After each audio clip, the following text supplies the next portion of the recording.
What's up, guys? Okay, today I'm going to be showing you guys how to turn the Spirit Halloween Altair gauntlet into a wrist-activated hidden blade as usual.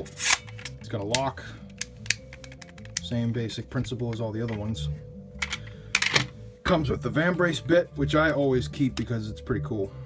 And you can also turn this into a functioning vambrace if you want. But it also always comes with this weird rubber glove leather textured thing that I pretty much always throw out. So, I mean, keep it if you want, but it's not really necessary. So, the awesome thing about this gauntlet and why it's my favorite is because it's the easiest to modify. All you have to do, there's one step, drill a hole through this button.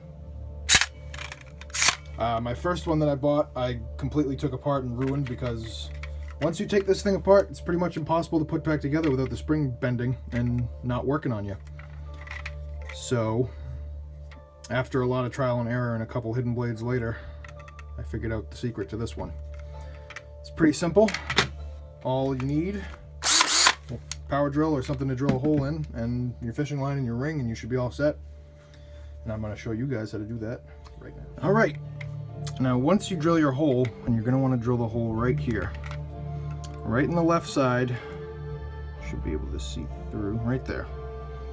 Kind of close to the center, but if you put it through the center, you're going to break the spring that's in there. So I'd say right about there, or on the other side, doesn't matter, because on the inside of this, there's a little peg that helps this thing stay on the track. Still works, hole drilled. So once you do that, loop your fishing line through, and you should be all set. And put your ring through. So that's all it takes. It's pretty simple. Key ring, fishing line, that's all you're gonna need, and a drill.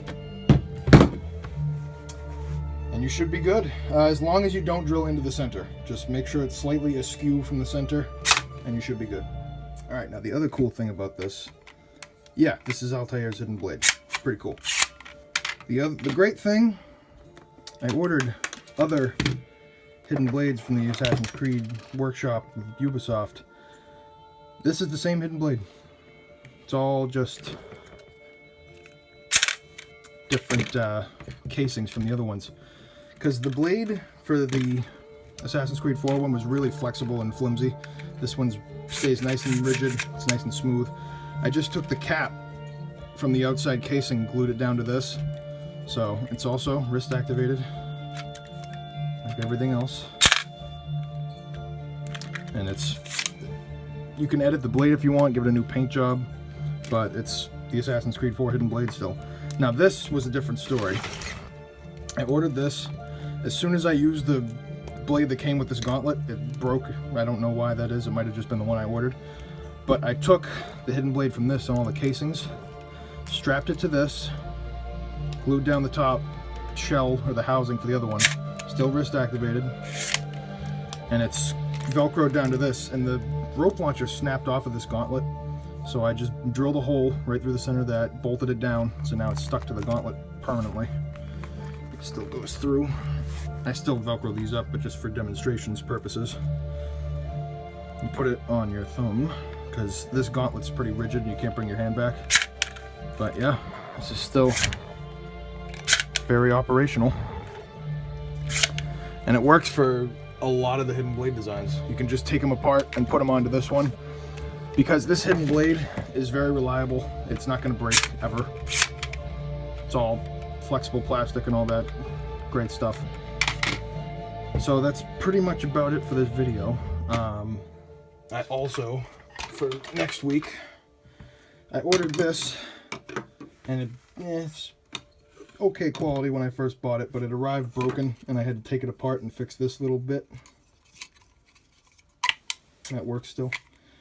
But next week I'm going to show you guys how to take it apart and replace all the cane pieces with PVC so that it's a lot stronger.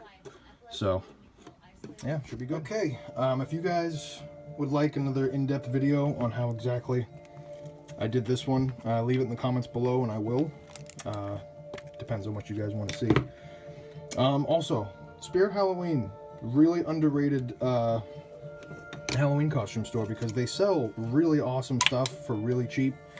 And yeah, it's kind of cheap quality when you first buy it, but if you have the know-how, you can do something like this and take their button activated hidden blades and make them wrist activated so you don't even have to push the button anymore. It's yeah, everything's really cheap. I get one of these for maybe $19.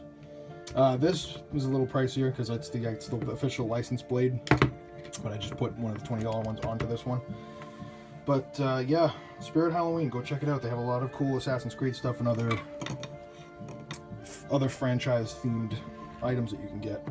Also, thanks you guys for subscribing. I've noticed a couple people in the comments asking questions and reaching out, and I really appreciate that. It's really cool to see that you guys are liking what I'm posting and it's resonating with you guys, so thanks quite a bit for all your support. It's really nice. Next week, gonna do the cane sword video, show you guys how to make that less crappy as it comes in. I mean, these two parts are awesome. It's just the material they made the cane sword out of is pretty flimsy and it snapped. So I'll show you guys how to fix that next week. Thanks for subscribing. If you haven't already, hit the button, like, subscribe, share, comment, do whatever you want to do. Thanks guys. See you next week.